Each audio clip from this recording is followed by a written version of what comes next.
It's another busy week of water polo. USA and Australia are meeting in women's action. We have a tournament field set in men's college water polo, and yes, more high school champs coming up on the counterattack.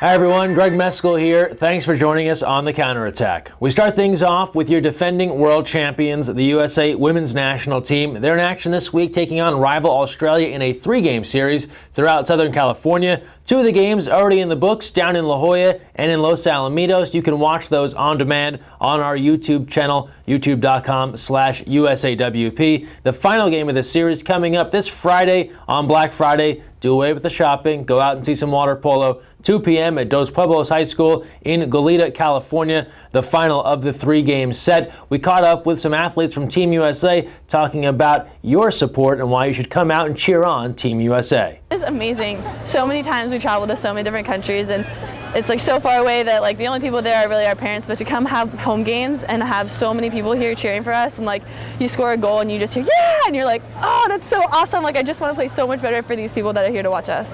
It means a lot. It means so much. Like we love our sport and we love playing, and we just want to share that love with everyone else. And if you come out, like you're going to see the passion from how we play, and it means a lot to us for people to come out and watch.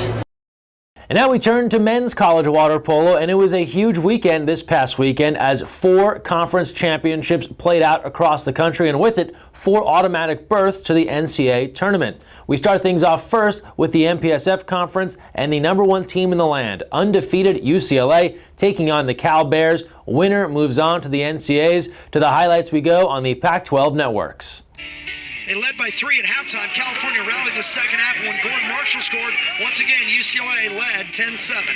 If you're a water polo fan, you love a good, close championship game that comes down to the wire, and that's what we got here in Los Angeles. UCLA seemed to be in strong position, and then Cal started to chip away. They went inside. They used their big man wearing a variety of caps, Odysseus Massiminides. Then they moved it around the perimeter. Colin Mulcahy, he connects from the outside, and next thing you know, Jim, we had a game on our hands as we work towards overtime. Yeah, UCLA and California tied 10-10.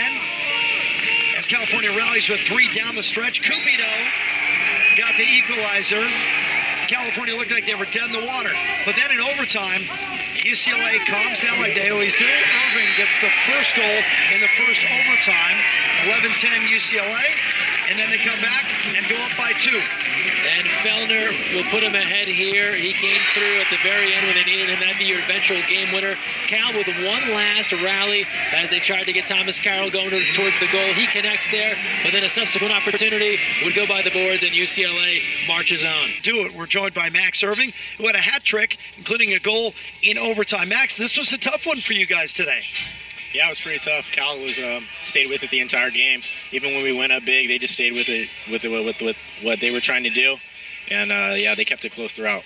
Your goalkeeper, Garrett Daner, has been great all season long. Never better than tonight. 20 saves for him. That's a career high. Yeah, he's playing really well. He trains really hard, and it just really shows in the games. Yeah, it's been really tough. I've just been working hard in the off season. Great coaches, and we just really battle every day in practice. We have a lot of good players around me. You guys are the defending national champions, so we'll get you out of here on this. Some teams don't like to talk about it, but I would guess that you guys are relishing it. I know Adam said, turn the page. We don't talk about last year, and you didn't get to go to that thing, but are you guys talking about a repeat? Oh, yeah, we're hungry, We're on the hunt always. Every single game is an opportunity for us to get better, and so we can ultimately achieve our goal, which is become the national champions. Right on. That's the good attitude. Max Irving, I know you've been a Bruin a long time, not just at UCLA, but Long Beach Wilson as well. Yep, go Bruins. Go Bruins. A hat trick for Max Irving as they win the MPSF Tournament Championship. All right, thank you. So UCLA earns the automatic berth out of the MPSF. Let's take a look at the rest of the country and the 3 other conference crowns. And we start things off first with the Western Water Polo Association. UC San Diego edging UC Davis 6-5. Now let's go back east.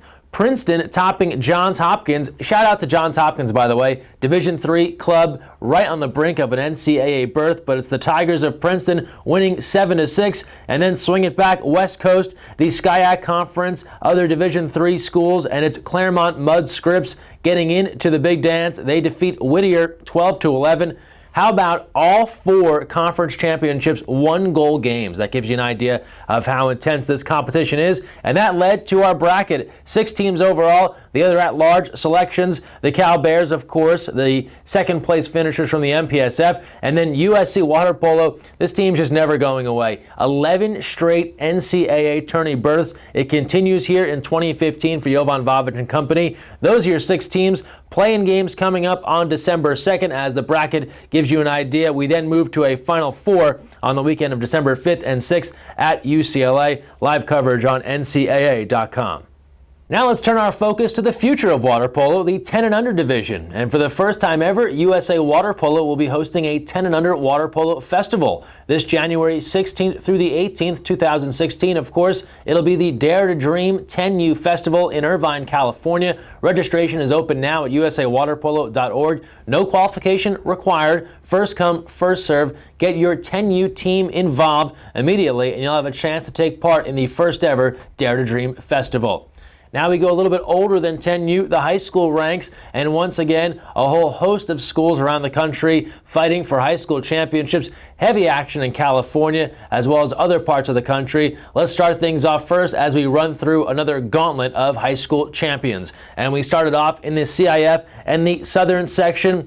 Consider the 2 top teams in boys high school water polo in the country. Division 1, it was Mater Dei coming back to beat Harvard Westlake 9-8. That snaps Harvard Westlake's 2-year winning streak as Division 1 champs and cancels out the three-peat opportunity. To Division 2, it was a classic. Foothill edging Dana Hills 6-5. On to Division 3, Murrieta Valley tops Capistrano Valley 12-8. In Division 4, it's Righetti 11-2 over Crescenta Valley. Division 5, great story here. Redlands East Valley, unseeded, didn't even win their league. They ended up winning the whole thing. They topped Claremont 7-5. Congrats to Coach Ryan Williams on a great season. A bunch of freshmen on that squad too. Then now we go to Division 6, Segerstrom over not Mescall but Temescal Canyon 7-6. In Division 7, Rio Mesa edging Bill and Ted's Excellent Adventure High School San Dimas 15-12. Now let's go up to the Central Coast. Division 1 boys, Bellarmine over St. Francis 11-7. D2 boys, it was Sacred Heart Prep getting by Menlo 11-8. Now Division 1 girls, Los Gatos 2 goals better than Leland 9-7. And Division 2 girls, more victories for Sacred Heart Prep as they top St. Francis 11-6. So boys and girls sweeping there in the Central Coast. CIF Central section, great story out of Division 1 boys, Golden West over Clovis 12-11. How about this? 26 years since a non-Clovis team had won in that section. And after it, despite the loss, Clovis High School head coach Terry Griffin, his last game, 35 years. Congrats to him on a great career. He spends some time congratulating the Golden West High School team on their victory. So a class act there for the Clovis High School head coach. Division 2 boys, Redwood over Porterville 10-8. Division 3, Garces Memorial takes care of business against Edison. Now we go to Division 1 girls, Clovis over Clovis West in an all Clovis showdown, 5-3 Clovis wins. Division 2 girls, more Golden West. They top Hanford 6-4. And Division 3 girls, Selma 5 goals better than Sierra Pacific 10-5. Let's go south. CIF San Diego, it's boys water polo. In the open division, one of the top teams in the country, Cathedral Catholic, 11-6 over Coronado.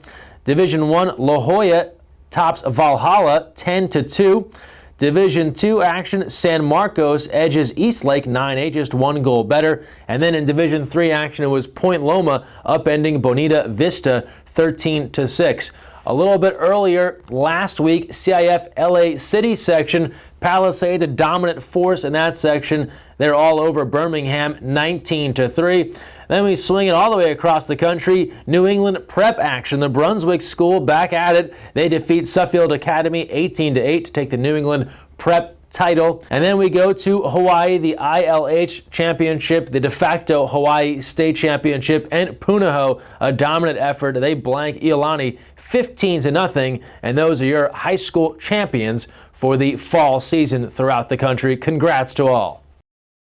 Well, it's official. The holiday season is upon us. Thanksgiving, Hanukkah, Christmas, it's all on the way, all good stuff. And in the mix, Giving Tuesday. It's coming up this Tuesday, December 1st, and it's basically a national holiday encouraging donations and philanthropy.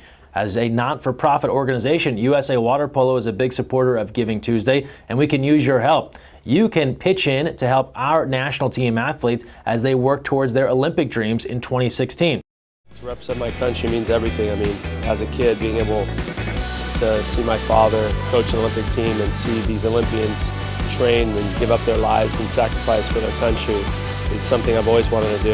And now to be an Olympian and to be there doing the same thing, I just want to be able to represent the young kids around the world as well.